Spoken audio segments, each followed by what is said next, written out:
Hello guys, आप सभी लोगों को मेरा नमस्कार। मैं गीता पांडे। मैं आज आप लोगों को अपनी दादी की कही हुई एक वास्तविक कहानी सुनाऊंगी। हमारे उत्तराखंड में चैत बैसाख के महीने में छोटे छोटे काफल होते हैं, मीठे मीठे। तो वो कहानी इसी काफल से है। एक छोटे से गांव में एक माँ बेटी रहती थी। छोटी बेटी और माँ रहती थी।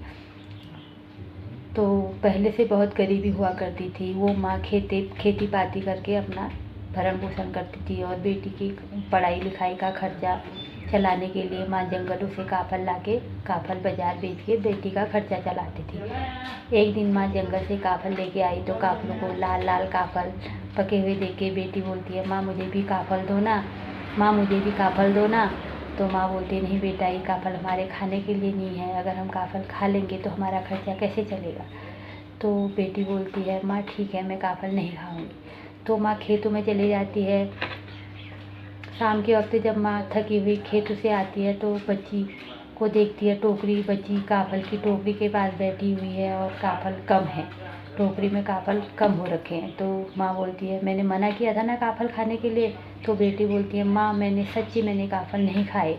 तो माँ को बड़ा गुस्सा आता है। माँ एकदम से बेटी पे हाथ चला देती है। तो बेटी की उतने में बेहोश हो जाती है और थोड़ी देर में माँ उसको आवाज़ लगाती है तो देखती है कि बेटी की सांसें बंद हो गई है। बेटी को देखते देखते माँ को भी एकदम सदमा लगता है, तो माँ की भी डेथ हो जाती है।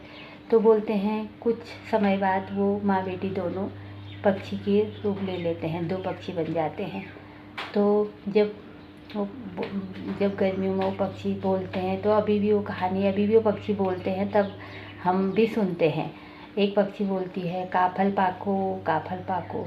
तो दूसरी पक्षी, काफल पाको और मैल न चाखो। तो दूसरी पक्षी बोलती है, पूर पुतई पूर पूरे हैं बेटी पूरे हैं। तो ये कहानी मैंने आप लोगों को सुनाई, शायद आप लोगों ने किसी ने भी सुनी होगी। अगर किसी ने सुना है ये पहले तो ज़रूर बताइए। मिलते हैं अगले वीडियो में, तब तक के लिए बाय बाय।